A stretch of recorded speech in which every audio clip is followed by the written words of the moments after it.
Hello, everyone. I'm thrilled that all of you could join us today for our National Poetry Month celebration with a fantastic, phenomenal, I don't know what to say about my friend, my girl, Elizabeth Alexander. She read for us this weekend, a group of friends, and we were all in tears, and I'm trying to hold it together now. But what a gift, what a gift.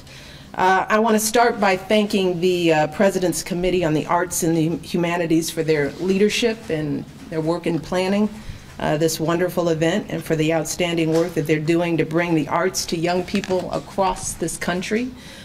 And again, I want to thank Elizabeth for gracing us with her presence today. Now, you all have heard her read from her writing, which is powerful, so you don't need me to tell you that she is a genius. You know, what? It's pretty clear now. Thelma's like, ah. And for years, Barack and I have just treasured our friendship, and we've been spellbound with your talent.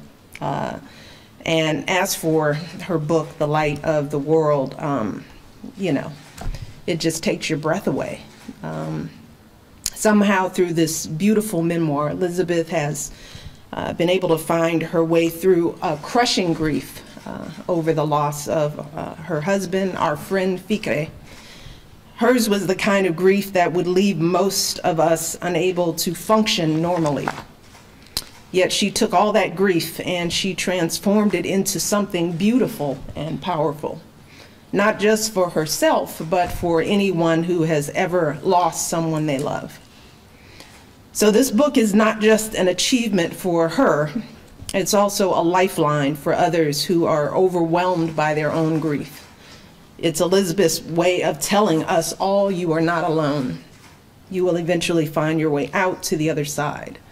And the love you felt for the one you lost will ultimately be your salvation. And that's really the power of writing, right?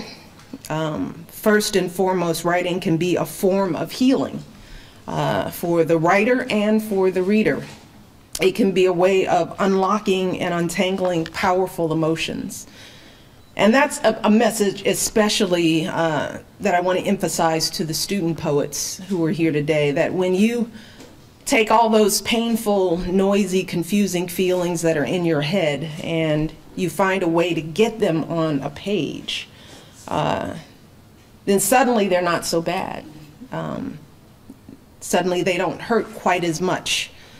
Because when you're working through those words and those rhythms and those rhymes, you're also working through those emotions.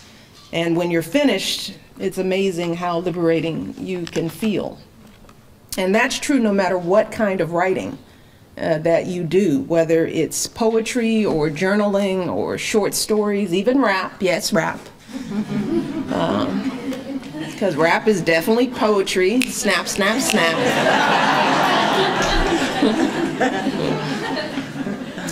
But for the younger students, it's even true for the writing you do for school. That sort of boring stuff that my kids work through every day. Every essay or report that you write is truly an opportunity to express yourself. Hopefully you approach your writing like that. To take all that creativity, all that passion from your poetry brain and use it to unleash your academic brain. It's the same stuff working. Here at the White House, we're guided by the belief that the arts can be the key to success in school and in life. That's why we do what we do. We believe that deeply.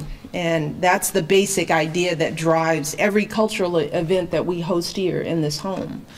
When we bring renowned artists to the White House, and we do it a lot, people come here, it's kind of cool. We always ask them to host a workshop for students the afternoon before they perform. And that's exactly what Elizabeth did just a few hours ago with many of you. And she had a special workshop for the student poets. How'd you guys enjoy it? Great. Is it good? See, now that's sincere. That's like, it was palpable. It's like, it was so great. She's really cool, isn't she? And real smart. So you can be cool and smart and stylish and beautiful. Can have it all, right? And I know that for so many folks in this room, particularly folks on the committee, have devoted their lives to doing the exact same thing in schools across the country, working tirelessly to bring arts education to our young people. And I can't stress enough how important that work is.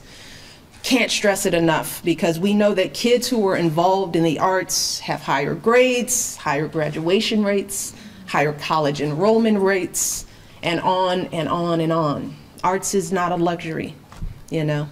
Everyone needs it. So really, arts education is the reason why so many kids in this country get out of bed every day.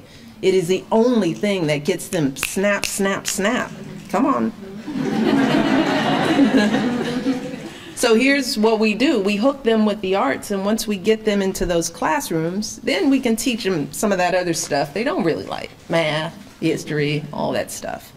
So we're not just shaping the future Elizabeth Alexanders of the world, but also the future lawyers and teachers and scientists and historians and business leaders.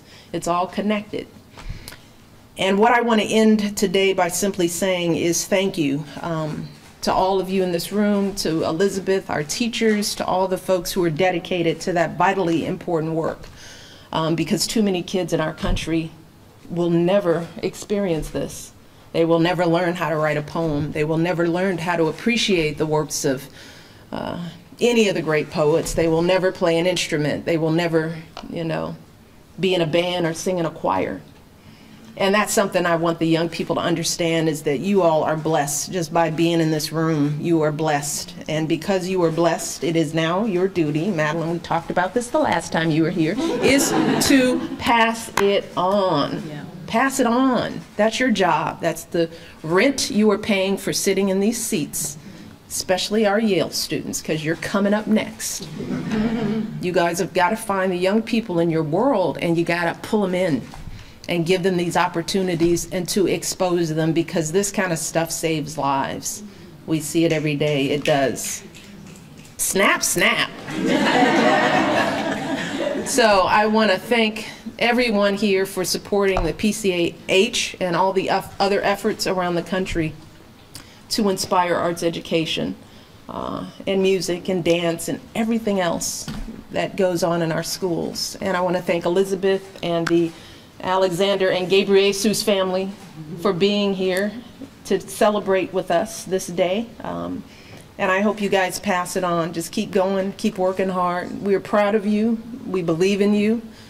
We expect you to be inhabiting this home. Somebody out here has the potential to be standing here doing this stuff in a few years. So get to work, all right?